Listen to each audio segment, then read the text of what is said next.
So these photographs are valuable. Every day, photographs like these receive tens of billions of page views on the internet. The way in which content is licensed on the internet today is hugely flawed. GumGum represents a new method and new vision for content licensing on the web.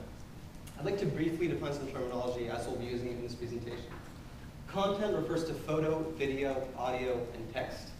Content owners are photographers, videographers, and writers. Publishers are blogs and news sites. And a license is a permission to use content with terms. And these terms could be a specified time period, a certain amount paid, etc. Okay, so how does content licensing work in the offline world? Offline, content is licensed for a finite period of time and to a predictable audience. So take Time magazine, for example. Time has 4 million readers. It's on newsstands for 1 week. And these parameters are used by content owners and publishers to determine a license price. And this is an estimate, but it tends to work fairly well offline. The internet, as we all know, is a different beast. Online, content lives forever, and usage is entirely unknown. So let's look at an example. I go to Google, I type in Paris Hilton, terrible singer. My search results come up. I go ahead and I click on that very first search result, and I get taken to a gossip blog. And you'll see that there's some text on this page, and there's a big picture of Paris doing her thing, and they're both adding value. And you'll note, by the way, that this post was made in 2005, meaning that even if this content was licensed legitimately, and in all likelihood, the content term is already up. And what's happened? What's happened is that I visited this website, the publishers monetized my page view, and the content owner sees absolutely nothing because he or she was paid a one-time flat rate fee at the time of licensing 3 years ago. And this is a big problem, and it raises the question, how do you fairly price a license when circulation is unknowable? Our answer is to monetize the use of content on a per-use basis. All right, so what does it mean to bill on a per-use basis? GumGum offers 2 usage-based licensing models, pay-per-use and ad-supported.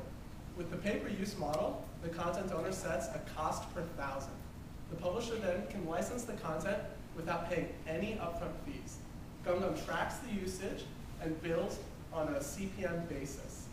The publisher pays out of pocket, and GumGum shares the revenue 40-60 with the content owner.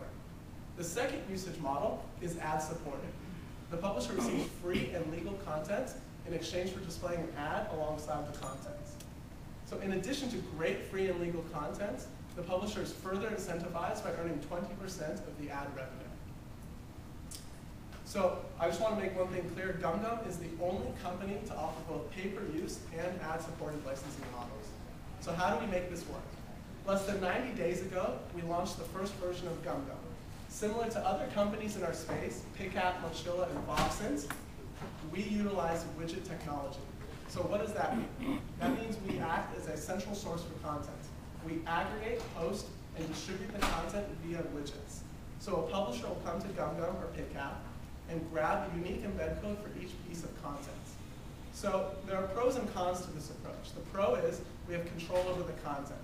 The con, we introduce a lot of friction on the publisher's end. So, A, if the publisher has legacy content management systems in place, they may not support embed code. B, the embed code strips the content of any SEO value.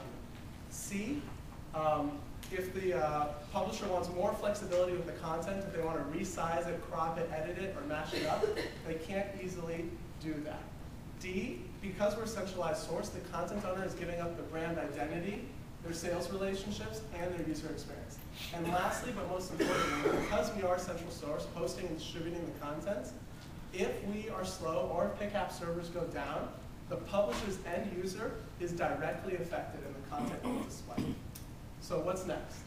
Well, I'm excited to announce today at Under the Radar for the first time that less than 3 weeks ago, we launched into private beta GumGum version 2. It is a revolutionary step in content licensing. What is it? Well, Docker can now come to GumGum. They get one piece of code that they only have to perform a one-time code install on.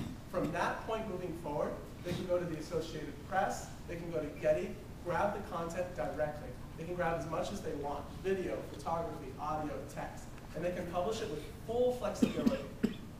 What our code does is in real time, it tracks the usage and it continues to monetize it on either a pay-per-use or ad-supported basis. GumGum has truly solved the online content licensing problem. Very quickly, because we're running low on time, GumGum launched in February of 2008. Within 30 days of launch, we had over 1 million photos uploaded to our marketplace, and we've tracked over 500,000 license views. To put that into perspective, our new product, which launched in private beta 3 weeks ago, which Ari just mentioned, is currently tracking over 4 million license views per day, and is growing at a very rapid clip. And these are some of our content partners. You may not recognize them, but these are some of the biggest agencies in the space. Splash News, for example, is the biggest paparazzi agency in the world. Just to be clear, we've been focusing on photography and the entertainment vertical for a variety of strategic reasons, but this is only one content type, and it's only one vertical, and we plan to expand on both in the coming months. So, thank you very much.